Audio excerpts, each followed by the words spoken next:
नमस्कार प्रिय मित्रों, आज ज्योतिषी कार्यक्रम में लेकर आया हूं स्वच्छ फलम।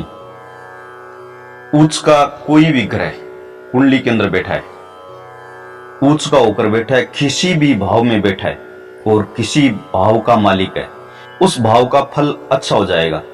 और जिस भाव का मालिक है उस भाव का भी फल अच्छा हो जाएगा। लेकिन कोई भी ग्रह कुंडली के अंदर उच्च का होकर बैठा है तो वो इस प्रकार से फल देगा ही देगा, चाहे किसी भाव में बैठा हो। जैसे सूर्य अपनी उच्च राशि में कुंडली के अंदर कहीं भी बैठा हो तो धनी होता है, शौर्यवान होता है। वीडियो अच्छा लगे तो लाइक जरूर करना। चंद्रमा कुंडली के अंदर उच्च का होकर बैठा है, सेनापति, सेना नायक होता है, अपने काबिले का नायक होता है। मंगल अगर कुंडली के अंदर उच्च का होकर बैठा है, मिष्टान प्रिय, वस्त्र आभूषणों से युक्त और पराक्रमी होता है। बुध अगर कुंडली के अंदर उच्च का है, वंश बढ़ाने वाला, बुद्धिमान, लोगों का हितैषी, शत्रुजीत और सुखी होता है। गुरु कुंडली के अंदर उच्च का होकर बैठा है, वंश का कर्ता धर्ता, सुशील, चतुर, विद्वान, राजा का प्रिय होता है। शुक्र ग्रह अगर उच्च का होकर बैठा है, स्त्रियों से रत, संगीत प्रिय, नृत्य का शौकीन, कला प्रेमी होता है। शनि अगर कुंडली के अंदर उच्च का होकर बैठा है, ग्राम, नगर, बाजार का प्रधान होता है।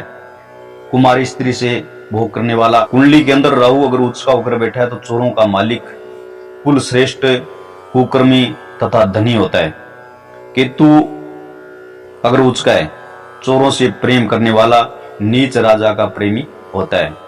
कुंडली के अंदर एक ग्रह उच्च का होकर बैठा है और उसको मित्र देख रहा है, अपनी दृष्टि से मित्र उस ग्रह को देख रहा है या मित्र ग्रह से युक्त है तो नेता, पूज्यवान, धनादि से युक्त, वंशवृद्धि कारक योग बनाता है। इस योग में उत्पन्न होने वाला संपत्तिवान, पूज्यवान, गुणी होता है। कुंडली के अंदर एक ग्रह अगर उच्च का होकर बैठा है तो धनी होता है। दो ग्रह परम उच्च के हो तो मंत्री समकक्ष माना जाता है। तीन ग्रह परम उच्च के होकर बैठे हो तो नेता, राजा जैसा होता है। चार ग्रह परम उच्च के हो और केंद्र भाव में बैठे हो, महाराजा।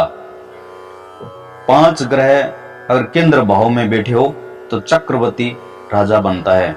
आज की अगर दृष्टिकोण से देखा जाए तो नेता, प्रधान, मुख्य, इस प्रकार की ये भूमिका निभाता है। राजाओं का समय नहीं रहा है। यह जानकारी आपको कैसी लगी, आप अपनी राय जरूर बताएं। अगर आप अपनी कुंडली दिखाना चाहते हैं तो आप संपर्क कर सकते हैं। जय गणेश।